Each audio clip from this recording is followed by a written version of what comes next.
La semana pasada,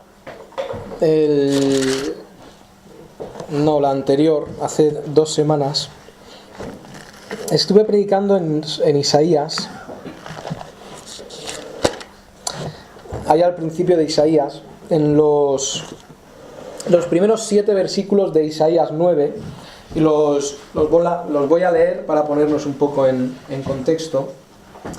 Dice: mas no habrá siempre oscuridad para la que está ahora en angustia, tal como la aflicción que le vino en el tiempo que livianamente tocaron la primera vez a la tierra de Zabulón y a la tierra de Neftalí. Pues al fin llenará de gloria el camino del mar, de aquel lado del Jordán, en Galilea de los gentiles. El pueblo que andaba en tinieblas vio gran luz, los que moraban en la tierra de sombra de muerte, luz resplandeció sobre ellos. Multiplicaste la gente y aumentaste la alegría. Se alegrarán delante de ti como se alegran en la siega, como se gozan cuando reparten despojos. Porque tú quebraste su pesado yugo y la vara de su hombro, y el cetro de su opresor, como en el día de Madián. Porque todo calzado que lleva el guerrero en el tumulto de la batalla, y todo manto revolcado en sangre serán quemados pasto del fuego. Porque un niño nos es nacido, hijo nos es dado, y el principado sobre su hombro, y se llamará su nombre admirable, consejero, Dios fuerte, Padre eterno, príncipe de paz. Lo dilatado de su imperio y la paz no tendrán límite sobre el trono de David y sobre su reino, disponiéndolo y confirmándolo en juicio y en justicia desde ahora y para siempre. El celo de Jehová de los ejércitos hará esto. Dije hace 2 semanas que cuando Cristo vino, se cumplió el plan maravilloso de Dios de este reino prometido aquí. No vino como un reino terrenal, sino vino como un reino espiritual. Recordáis que aquí estuvimos hablando de gozo, paz y... Es demasiado pediros que hace 2 semanas recordéis. Y libertad. Paz, gozo y libertad, que son características de cuando Cristo reinará. Y si recordáis, dije que hace una jugada maestra Dios al darnos esas mismas cosas ahora en un reino espiritual. Y es de lo que vamos a hablar esta mañana, un reino espiritual. Sabéis que la gente quiere entrar en contacto con el reino espiritual, ¿verdad? Sí. Y mucho. Hacen sus tablas con sus letras, invocan a un espíritu que mora en un orfanato abandonado, en un hospital de tuberculosos abandonado, y ahí en algo muy misterioso, muy místico, intentan entrar en contacto con algo espiritual, ¿verdad? Y sienten cómo el dedo les va llevando y les da un mensaje. Todos hemos visto o escuchado esto, y aprovecho para hacer una advertencia. No juegues con nada del lado oscuro espiritual. No juegues con nada de eso. No hagas ritos. La mayoría de ellos son absurdos y son tonterías, pero he escuchado de casos que creo que son muy reales. Y joven, mayor, no entres en esas cosas, porque eso es muy peligroso. Eso es abrir una puerta a Satanás, una puerta a que todo ese reino del mal, un reino espiritual, entre a tu vida. Y hay muchos casos de gente jugando con esto y luego problemas mentales o tragedias o cosas. Pero la gente quiere entrar en contacto con el mundo espiritual porque la gente, en su ligera noción de lo que es la realidad, cree que hay algo más allá, cree que hay algo espiritual. Y sí que hay algo espiritual, y sí que tenemos los cristianos conexión con lo espiritual. Ahora no tenemos conexión a través de vasos o a través de medium que les cambia la voz y hablan en otros idiomas. Tenemos conexión a través de nuestro propio espíritu. Los cristianos somos nexos entre lo físico y lo espiritual. ¿Por qué digo esto? Lo voy a explicar un poquito más adelante. Pero si os fijáis, Dios nos hizo participantes de un reino espiritual. Cristo vino anunciando el reino de los cielos, ¿verdad? Juan decía, arrepentíos porque el reino de los cielos se ha acercado. El reino de ese reino espiritual se ha acercado a la tierra. Y Cristo viene y nos da una serie de parábolas de cómo es el reino. ¿Sabéis que Cristo solamente menciona una vez la palabra iglesia? ¿Lo sabíais, verdad? Busca en los evangelios cuántas veces dice Cristo la palabra iglesia. Pero Israel, ¿pero Cristo no vino a salvar a la iglesia? Bueno, el término iglesia, Cristo lo dijo una vez en el contexto de reprender y amonestar y disciplinar a dos personas que no se llevan bien. Pero Cristo siempre habló del reino de los cielos. Y eso es lo que vamos a ver, y viene muy, muy al caso porque en Hebreos nos está hablando de eso. Cuando hemos leído en Hebreos,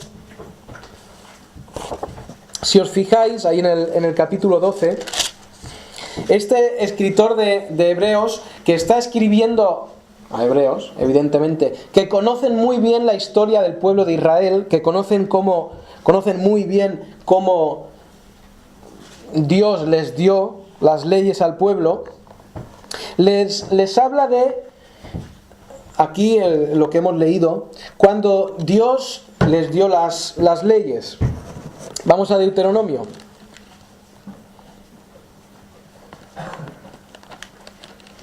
Si no sabéis dónde está Deuteronomio, Ane os lo puede decir. En Deuteronomio, el capítulo 4, 9 al 14,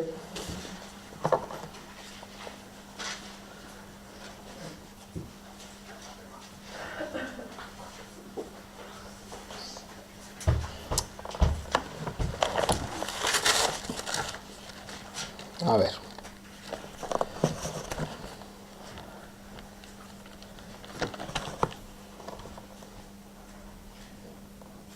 Bueno, no os mováis de Deuteronomio, voy a leer yo en Éxodo. En Éxodo el capítulo 19, vosotros quedaos en Deuteronomio y luego vamos a mirar eso.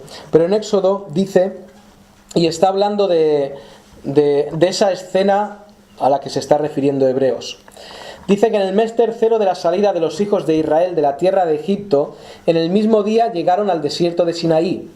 Habían salido de Refidim y llegaron al desierto de Sinaí y acamparon en el desierto. Y acampó allí Israel delante del monte. Y Moisés subió a Dios y Jehová lo llamó desde el monte diciendo, así dirás a la casa de Jacob y anunciarás a los hijos de Israel. Vosotros visteis lo que hice a los egipcios y cómo os tomé sobre alas de águila y os he traído a mí. Ahora pues, si diereis oído a mi voz y guardareis mi pacto, vosotros seréis mi especial tesoro sobre todos los pueblos, porque mía es la tierra. Sigue diciendo, versículo 7, versículo 8, y todo el pueblo respondió a una y dijeron, todo lo que Jehová ha dicho, haremos. Y versículo 9, entonces Jehová dijo a Moisés, he aquí yo vengo a ti en una nube espesa, para que el pueblo oiga mientras yo hablo contigo, y también para que te crean para siempre. Y Moisés refirió las palabras del pueblo a Jehová. Versículo 12, y señalarás término al pueblo en derredor de ese monte, diciendo, guardaos, no subáis al monte ni toquéis sus límites, cualquiera que tocar el monte de seguro morirá. No lo tocará mano porque será apedreado o asaeteado, sea animal o sea hombre, no vivirá. Cuando suene largamente la bocina, subirán al monte. Y descendió Moisés del monte al pueblo y santificó al pueblo y lavaron sus vestidos. Versículo 17, todo esto es para ponernos en contexto. Y Moisés sacó del campamento al pueblo para recibir a Dios y se detuvieron al pie del monte. Llegan delante del monte Sinaí y Dios va a estar ahí. Ahora, el pueblo de Dios, Israel, va a ver, entre comillas, al Dios que le ha sacado. Y espera ver ¿qué? Un Dios que les ama tanto que cuando ellos estaban en Egipto siendo esclavos, un Dios que les recibe. Versículo 18. Todo el monte Sinaí humeaba porque Jehová había descendido sobre él en fuego, y el humo subía como el humo de un horno, y todo el monte se estremecía en gran manera. El sonido de la bocina iba aumentando en extremo. Moisés hablaba y Dios le respondía con voz tronante. Dios no baja como un Dios amoroso, un Dios que les va a abrazar, un Dios que es todo bonito. Dios se manifiesta como algo terrible. Dice que el monte humeaba, que había fuego, que se estremecía el monte. Quizá por medio de un terremoto. En Hebreos nos dice que ardía en fuego el monte. Aquí también lo comenta. Nos dice que había, y esto es curioso, aunque el fuego ardía, aunque el monte ardía, había oscuridad. Interesante, ¿no? ¿Cómo había fuego y había oscuridad? Porque el fuego trae luz. Pero en ese monte había fuego, había oscuridad, había tinieblas y había tempestad.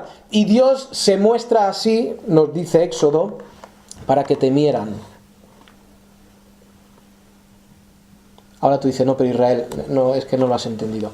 Porque nuestro Dios es el pastor de amor, ¿no? ¿No es nuestro Dios tan amoroso que da a su Hijo por nosotros? Nuestro Dios es ese mismo Dios. ¿Por qué mostrarse terrible? Para que le obedecieran. Porque eso iba a facilitar al pueblo la obediencia. Y si nosotros vemos a Dios como un Dios blando, un Dios que no va a hacer nada, un Dios que no pasa nada si pecamos, vamos a vivir vidas de pecado. Dios se manifestó como un Dios terrible, para que temieran. Dice ahí que había ruido, que había bocina. Tanto era así que el pueblo se acerca a Moisés después de lo que ha visto y le dice que: Moisés, sube tú, que nosotros nos subimos. Y dice que el mismo Moisés estaba, que hemos leído en Hebreos, espantado, temiendo, temeroso. Ahora, nos da esto, y esto es todo para que le temieran, pero yo lo que quiero enfatizar es que en Hebreos habla de términos físicos, ¿de acuerdo? Cuando vamos a Hebreos, nos está hablando siempre de términos físicos. Fijaos que dice en Hebreos 12: no os habéis acercado al monte que se podía palpar. El monte al cual fueron en Sinaí era un monte real, un monte que no se podía tocar porque morirían, pero un monte real, ¿verdad? Tú algo que puedes palpar es real, ¿no? Este púlpito es real, lo puedo tocar. Ahora hay cosas que no se pueden palpar, que son más reales que las que tenemos físicamente delante. Pero ese monte era un monte palpable. Fijaos que sigue diciendo que oyeron la voz de la bocina, algo que tú puedes oír obligatoriamente real, ¿no? Dice también que vieron el monte.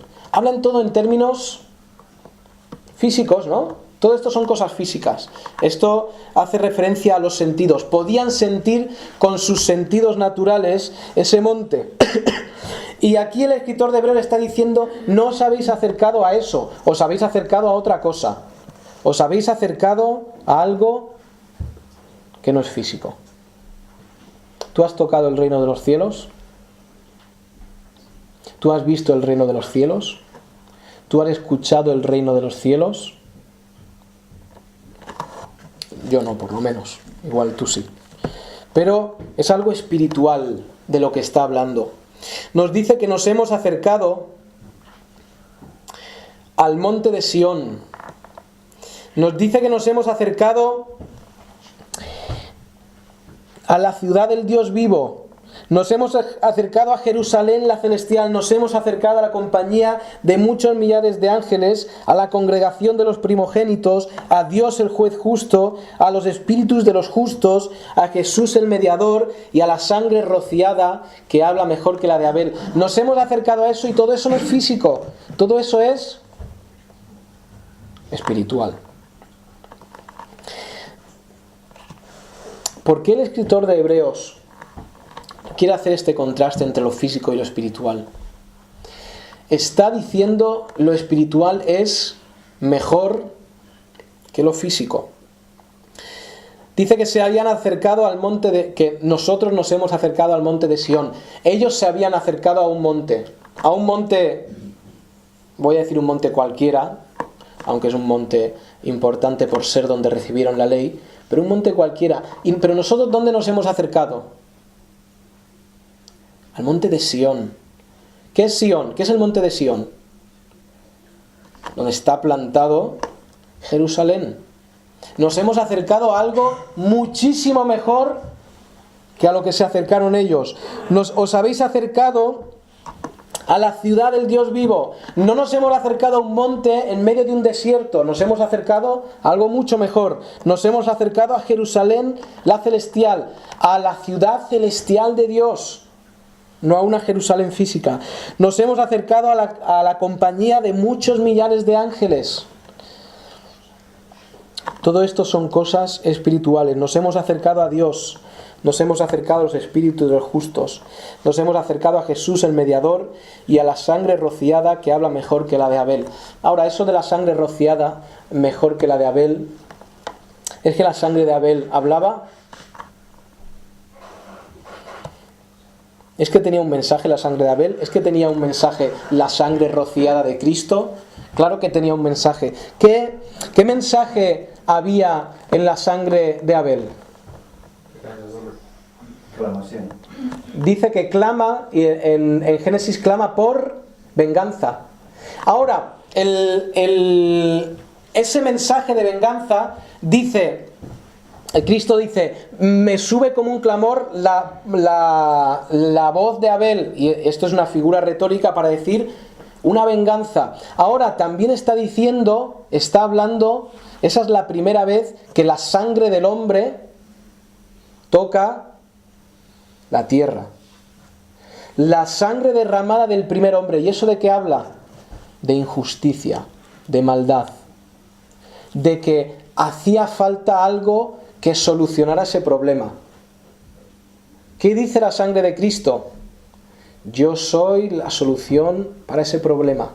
Por eso la sangre de Cristo, nos comenta aquí, que habla mejor que la de Abel. Hay otra interpretación de este texto, y el que tenga mucho interés se lo puedo explicar luego. Yo me quedo con esta interpretación de había pecado y tenía que haber una solución, que es la sangre de Cristo. Ahora, nos hemos acercado a algo espiritual, porque lo espiritual es mejor que lo carnal. Lo espiritual es, por poner un ejemplo, eterno, ¿verdad? Lo carnal es, lo físico es temporal. Da igual lo guapo que seas. Da igual lo guapa que seas. Si eres guapa, eres guapo, me alegro. No es algo necesariamente malo. Pero se va a pasar. Se va a pasar. Pero lo espiritual no va a pasar. Lo espiritual es eterno. Eso es lo que era el reino de los cielos. El reino de los cielos es un reino espiritual. He escuchado varias veces la pregunta, ¿pero qué es el reino de los cielos? El reino de los cielos lo conforman toda la esfera espiritual, o todo lo que es el mundo de Dios. En el reino de Dios estamos nosotros como los ciudadanos, están los ángeles como servidores, está Dios como el rey, está Jerusalén como la ciudad espiritual de Dios. El reino de los cielos lo conforma todo esto. Vamos al Nuevo Testamento y Cristo no hace más que decirnos una y otra vez cómo es el reino de los cielos. El reino de los cielos es semejante al grano de mostaza que cae y ¡boom! Y se hace enorme. El reino de los cielos es semejante a el hombre que invita a una fiesta y otros vienen, y nos está dando todos aspectos espirituales de lo que es el reino de los cielos. Nosotros somos ciudadanos del reino de los cielos. Somos ciudadanos de un reino espiritual. Conectándolo con Isaías, ese reino espiritual que está caracterizado por gozo, paz y libertad. Ahora, en un reino espiritual necesitamos ciudadanos espirituales. ¿Tú eres un ciudadano espiritual del reino de los cielos? Sí. Fijaos en el principio de Juan.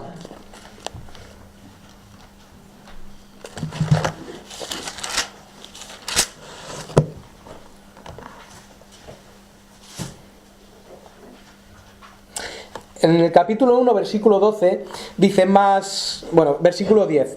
En el mundo está hablando de Cristo, y el mundo por él fue hecho, pero el mundo no le conoció. A los suyos vino, y los suyos no le recibieron. Mas a todos los que le recibieron, a los que creen en su nombre, les dio potestad de ser hechos hijos de Dios, los cuales no son engendrados de sangre, ni de voluntad de carne, ni de voluntad de varón. Está diciendo, estos ciudadanos espirituales del reino de los cielos han nacido espiritualmente. ¿Sí? Tan fácil como unos capítulos después, Cristo hablando con Nicodemo, le dice, lo que es nacido de carne, 5. De cierto te digo que el que no naciere de agua y espíritu no puede entrar en el reino de Dios. El ciudadano del reino de los cielos es un ciudadano espiritual. Nosotros entramos, al conocer al Señor, al ser vivificado nuestro espíritu, entramos a formar parte del reino de los cielos. Sigue hablando ahí con Nicodemo, pero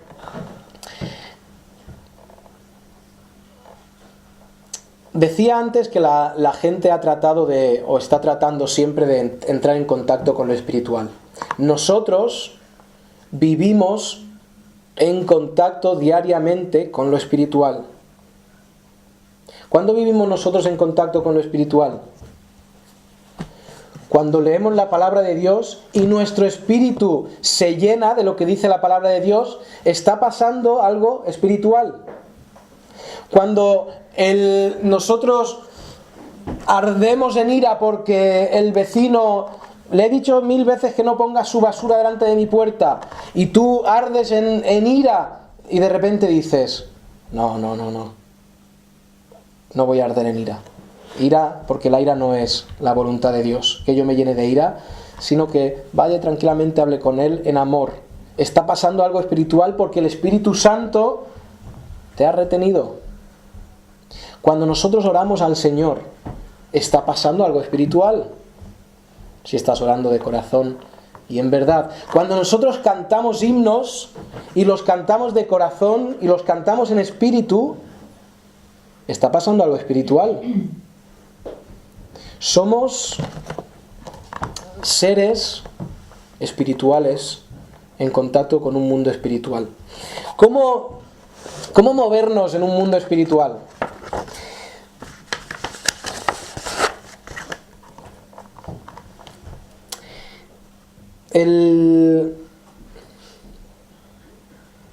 A ver cómo lo digo. Fijaos en Efesios 6:12. Efesios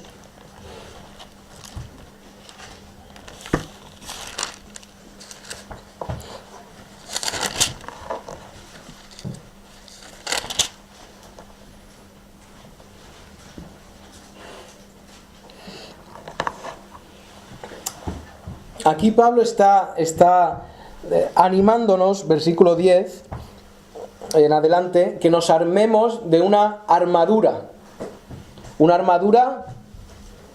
espiritual, ¿verdad? Por lo demás, hermanos míos, fortaleceos en el Señor y en el poder de su fuerza. Vestíos de toda la armadura de Dios para que podáis estar firmes contra las asechanzas del diablo. Y nos va a decir ahora que no tenemos lucha contra sangre y carne. En el reino de los cielos, los enemigos son espirituales también. No es tu vecino, sino aquí dice principados, potestades, gobernadores de las tinieblas, huestes espirituales de maldad en esas regiones celestes. Y cuando habla de regiones celestes se refiere a lugares espirituales, lugares que no son físicos. Tomad la armadura de Dios para que podáis resistir en el día malo, y la armadura de Dios tiene que ser espiritual. Vestíos con la coraza de justicia, que la justicia sea una coraza al que quiera hacerte daño. Alguien viene y te hace daño y tú dices, ¿me está haciendo daño? Pues Dios te juzgará. Y usamos la justicia de Dios como coraza.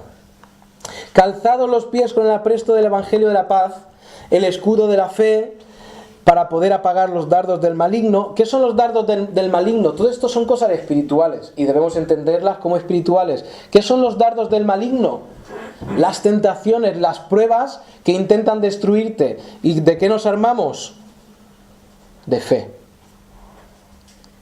Y vienen a ti pruebas, vienen a nosotros pruebas, y cuando vienen las pruebas nos ponemos la fe y decimos, si vienen pruebas, pero yo confío en mi Señor, pero yo confío en mi Dios. Tomad el yelmo de la salvación y la espada del Espíritu, que es la palabra de Dios. No puedes formar parte del reino de los cielos, de este reino espiritual, si estás muerto espiritualmente. No formas parte del reino espiritual de Dios si no hay actividad espiritual en tu vida. ¿Entendemos eso? Si no hay oración, si no hay lectura, todo esto son cosas espirituales. Si no hay evangelización, si no hay pum, pum, pum, pum, si no hay cosas espirituales en tu vida, si lo único espiritual que tú haces es venir a la iglesia, y venir a la iglesia no es malo, pero si lo único espiritual que tú haces es venir a la iglesia, ahí tiene que asomar una luz roja y decir, ¿pasa algo en mi vida? ¿Por qué yo no tengo vida espiritual? ¿Por qué Dios solo es para mí los himnos del domingo y escuchar la predicación intentando aguantar al pastor?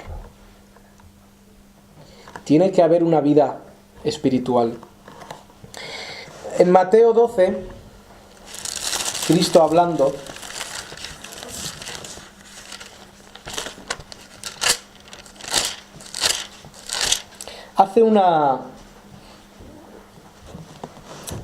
pone una frontera en el reino espiritual.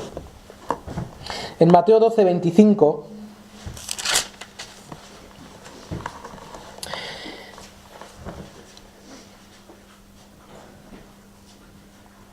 el contexto es que él acaba de sanar a un ciego y a un mudo, y los fariseos al oírlo dicen, este no echa fuera los demonios sino por Belcebú, príncipe de los demonios. Y sabiendo Jesús los pensamientos de ellos, les dijo, todo reino dividido contra sí mismo es asolado, y toda ciudad o casa dividida contra sí mismo no permanecerá. O estás edificando el reino de Dios, o estás fuera del reino de Dios. No puedes estar en el reino de Dios y querer edificar el reino de Satanás, que es el otro lado. ¿Y qué significa esto? Esto significa que no puedes vivir con un pie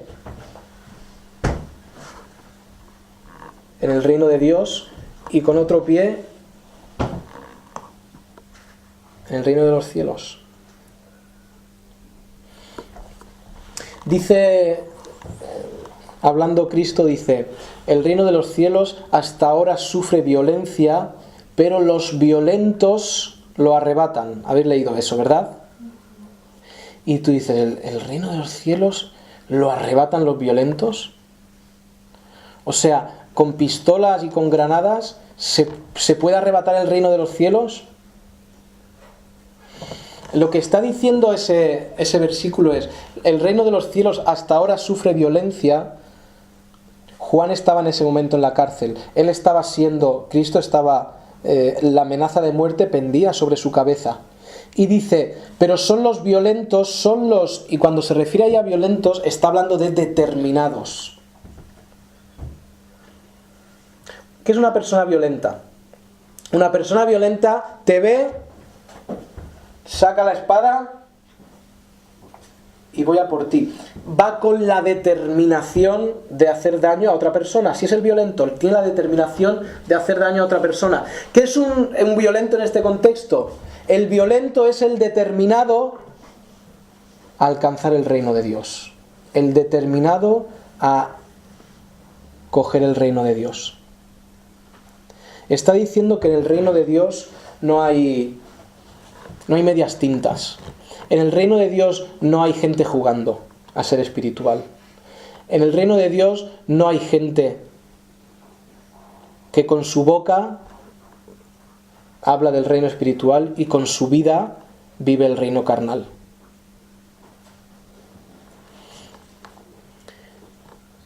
Nos hemos acostumbrado por el tiempo, con el tiempo te acostumbras a todo, ¿verdad? El que trabaja en una fábrica de quesos, después de trabajar 20 años, entra y no huele el queso. Tú entras así, insoportable esto. Y el que trabaja ahí 20 años te dice, ¿el qué? ¿Insoportable el qué? ¿El queso no lo hueles? No, estoy acostumbrado. Y nosotros nos hemos acostumbrado a la vida física. ¿Por qué? Porque llevamos tiempo en la vida física, unos 30, otros 60, otros 50 y otros 10 solamente. Pero nos acostumbramos a vivir la vida física y podemos caer en el error de la vida espiritual, como no se ve, no hacerle caso. Nos damos cuenta de la importancia de cosas en el mundo físico, ¿verdad? El hombre, la mujer que cocina en casa se da cuenta que, oye, el otro día quemé la ensalada, tengo que aprender a cocinar. Tengo que aprender a conducir porque es importante. Tengo que cosas en el mundo espiritual, en el mundo físico, porque vemos la importancia. Y el mundo espiritual se va quedando como algo que no tiene mucha importancia. Y eso es un error. Y eso es una estratagema de Satanás. Hacer que el mundo espiritual no parezca tan importante. En Mateo 9, un hombre, o 4 hombres, 4 amigos, saben que Cristo ha entrado en una casa y traen a un amigo que es paralítico. Y los 4 amigos saben que Cristo puede sanar. Los 4 amigos saben que Cristo puede sanar a su amigo paralítico, pero el problema es que no pueden entrar dentro. Abren el techo de la casa y bajan a su amigo, ¿verdad? O sea, Cristo está predicando y de repente empiezan a caer cositas del techo. Y la gente empieza a mirar y de repente se abre un agujero, entra la luz y baja una cama. Algo bastante extraño, ¿no? Pero cuando baja, Cristo le dice a este paralítico: ten ánimo, hijo, tus pecados te son perdonados. Y ahora, sabemos que era paralítico, no sabemos si era mudo. Pero puede ser que el paralítico le dijera: ¿tú me has visto? es que yo no he venido por mis pecados, he venido porque soy paralítico. Y aprendió ellos, el paralítico aprendió, aprendieron los amigos, aprendieron los que estaban alrededor, que primero es lo espiritual. Y segundo, lo físico, porque después Cristo le dice, levántate y anda. Si vivimos espiritualmente, si estamos vivos espiritualmente, si dentro de nosotros ha pasado algo espiritualmente, debemos vivir una vida espiritual.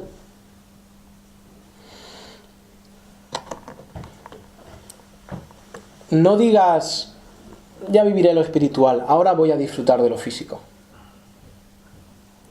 Y se pueden poner un montón de excusas. Pero este año debe ser, espero que sea para todos nosotros, un año en que lo espiritual esté por encima de lo físico. Y os deseo bendiciones físicas, muchas y muy buenas. Pero más os deseo bendiciones espirituales. Más os deseo, y es mi deseo para mi propia vida, andar más cerca de Dios. Más deseo ver la obra de Dios en mi vida. Más deseo ver el poder de Dios en mi vida. Un coche nuevo, ya me gustaría, pero no creo. O un montón de cosas, pero primero lo espiritual, porque es eterno, porque es más importante, porque lo espiritual tiene recompensa eterna. Si tú no tienes actividad espiritual en tu vida, si no hay nada espiritual en tu vida, mi vida es comer y dormir y trabajar, pero no hay nada espiritual, está muerto. Hay un problema y no lo dejes. Si tu vida son los amigos, si tu vida es pasarlo bien, si tu vida es el trabajo, si lo primero en tu vida es algo que no es Dios, estamos mal. Pongamos siempre a Dios como primero en nuestra vida. Lo que nos está diciendo en Hebreos, si os fijáis, y voy ya terminando, cuando vemos el contexto, está todavía en el contexto de la sexta advertencia de Hebreos. Hebreos tiene 7 advertencias. Y esta es la sexta advertencia. La advertencia está ahí arriba. Mirad bien que no sea que alguno deje de alcanzar la gracia de Dios, porque nos hemos acercado a algo mucho mejor de lo que se habían acercado ellos. Cuidado, porque Esaú, y es el ejemplo que nos pone, rechazó y luego tuvo que llorar, pero no había tiempo. Si Dios te lleva a su presencia este año, espero que no llegues delante de Él y digas, yo solo viví lo físico, espiritual, la salvación, y hasta siempre fui un bebé espiritual, porque lamentarás. Si estás viviendo solo lo físico, puede ser que Dios te llame, pero no te llame a su presencia, te llame a la presencia de otro, y llorarás. Esaú no hubo tiempo para arrepentimiento, y si no es hoy el día de arrepentimiento, quizá mañana sea tarde para el arrepentimiento. La semana que viene veremos la séptima advertencia. Y la advertencia es, cuidado, no seas necio, vive lo espiritual. Que Dios nos dé la sabiduría, nos dé la inteligencia para valorar lo que realmente tiene valor, que es lo espiritual. Vamos a orar.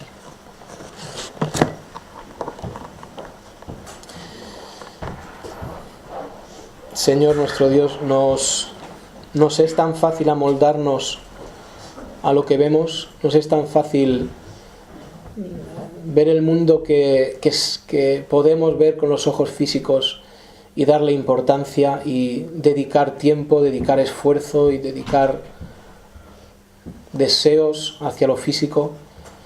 Y Señor, tú viniste a implantar un reino espiritual, un reino en el cual se entra en contacto de forma espiritual. Tú proveíste la vida espiritual para que pudiéramos entrar a ese reino. Te ruego que en tu misericordia nos abras este año los ojos espirituales, que te veamos a ti más claramente, que nos veamos a nosotros mismos en contraste contigo más claramente, que sea un año en el que amemos, que sea un año en el que sirvamos, que sea un año en el que andemos más cerca de ti. Todo esto será si tú lo permites. Y te ruego por, si hubiera aquí alguno esta mañana que reconoce que no hay nada espiritual en su vida, que en su vida solo hay muerte, o en su vida solo hay cosas físicas, solamente tiene sentido en su vida lo que le rodea, no le dejes salir de aquí esta mañana sin que se eche a tus pies, sin que clame por ese espíritu que puede darle vida espiritual, que puede alcanzarlo, lo que es bueno, lo que de verdad tiene valor. Gracias por cada hermano que ha venido.